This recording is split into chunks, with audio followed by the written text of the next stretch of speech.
Hello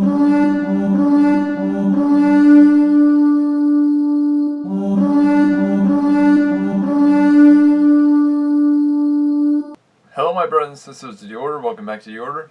And yes y'all, we are going back to another review video. And today y'all, we're talking about this. This is our Norseman Helm, or as it's also known as the Beowulf Helm.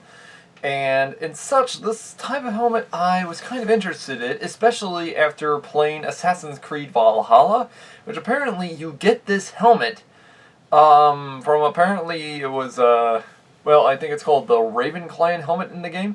And as such, this is kind of the only cool, accurate helmet that I mostly see in the entirety of the game. And as such, with the constant updates we now have in the game, I pretty much made my character Eivor look more historically accurate now, especially now that you get laminar, which is kind of the cool thing. Now, I want to put this out here. This is actually known as the Beowulf Helm because it was actually originally first seen in the movie Grendel and Beowulf, or Beowulf and Grendel, I can't remember what it was pronounced, but it's actually a pretty good film. It is slightly different in comparison, mainly because it has the extended rear ridgeline, which is known to have, mostly these helmets are known to have. This is the type of Springen helm design, and this is made out of, I believe, Windlass Steelcraft that actually makes this. And this is actually a pretty cool helmet. This is made out of 18 gauge steel, both in steel and brass. As well, its weight is around 4 pounds and 10 ounces. And as such, its circumference is around 24 inches. Its length is 8.25. And its width is 7.25. So yeah, that's pretty cool. And as well, it's pretty much based on Norwegian-style finds, which is historical to its type form. Now, though, I want to put this out here. This design of helmet, I think, looks a lot better if someone was, say, has grown out their head and facial hair. Because, one, it would be pretty much awesome to grow out your beard with this design, as well grow out your hair as well. Just like I do with my own character with Eivor, I pretty much have him wear this helmet mostly. It looks a little more badass with him, especially if he's going to wear historical armor. So, maybe you'll get your guy to wear historical armor and such. Now, I hear many people already asking, Timlar, is this historical? Yes, but only for the Norwegian-style Vikings. And as well, it was very rare to have ever seen. It's actually said that it was probably based on some early or late Vendel finds, or in this case, late Viking or early Viking finds, and early to some stories Vendel period or late Vendel period. So it's kind of confusing, I know. But my best bet, this is pretty much probably a late Vendel period and a early Viking period style helm, before they started to, well, engage in different style of helmets, mainly the nasal guard. Now, you're going to need a strap or a, well, leather cord to hold these cheek plates in place. Now, Topeka makes a knockoff version of it, which looks ugly. This is why I went with this one. And I kind of do like the colorization on the steel. No, if any of you are wondering where I got this helmet, I did not get this from Cult of Athena. One, because Cult of Athena does not have this. This style of helmet actually is somewhat gone out of style, sadly, which is a big disappointment. And such, I had to go to either Medieval Collectibles or the Dark Knight Armory, and they make it really awesome. Now, I also got the Tunic from them, which is, yeah, this is the new red Tunic. One thing you might want to put in there is an arming cap for, well, added protection.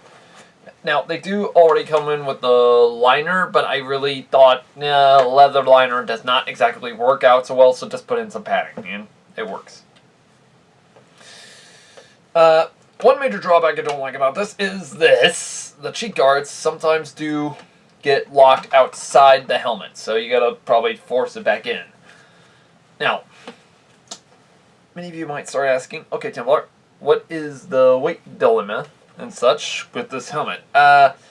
there is a little bit of a problem when I look inside the helmet. It looks like it might fall apart with one good impact to the skull, but that's because it's held in place with the rivets. So in other words, it's riveted in the plate armor. So yeah.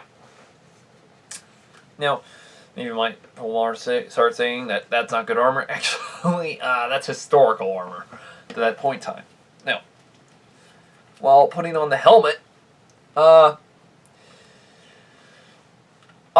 can hear, pretty much I can hear myself, but it's like with the fact that I don't have any, well, loopholes or holes here for my earring, I am just seeing forward mostly. And it's such, pretty much when you look at this, it does look like I'm a demon from another world. And it's such because of the eyebrow design, you don't know if I'm in fear or not. Because it looks as though I'm still just has the same facial expression. Well, mostly. Now, the nasal guard was slightly bent when it came in, and it's slightly close to my nose. However, though, since there is a loop on the nostril area, I can breathe perfectly. Now, another thing is the fact on how big these eye holes are. Well, these helmets are known to actually look like this. For example,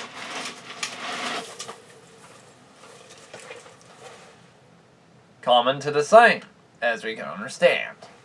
So many of you might want to start knowing, okay, Templar, if this is a good helmet, how good would you rate it? I would have to rate it a pretty good price. Now, as you all can see, this is the price I bought it in, which was a very good price. So, yeah, if any of y'all want to buy them, be my guest. So, yeah. Many of you might start asking, okay, Templar, how well would you rate it? Well, I would have to rate it around probably 4 out of 5 stars, give or take. Maybe 5 stars, I have to say. Because this does look historical, but in such, I don't know why, but I think it would look a lot more badass if the cheek guards weren't there or something, or if it was just a full piece of mail attachment around it.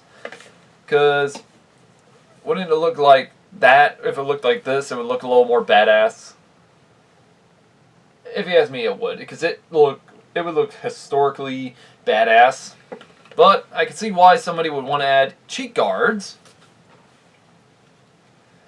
to protect the face. And as well, I have seen some people actually add aventail on the back edge. So maybe I would do that, maybe not, I don't know. Because it does not sound like it would work out as well. Because, one, when we know how helmets look in the Viking period like this and such, they look awesome when it comes to a certain way on the helmet.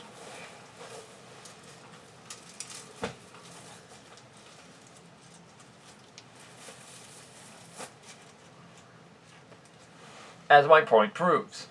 And it's such, though, I still say that this thing, with the decoration design, it is beautiful, but it look a lot better just like this. But that's just my opinion. But if any of y'all want to change it yourselves, be my guest. I will leave links where you can buy these things. These are really cool. And if any of y'all want them for the upcoming Christmas celebration, well, be my guest. So you might want to hurry before they run out. In fact, I have heard they only got a couple in stock. I don't know if they restocked them or not. But anyways, guys, this has been Templar. Hopefully see you all in the next one. And like and subscribe for more videos. Anyways, guys, this has been Templar. Have a great day.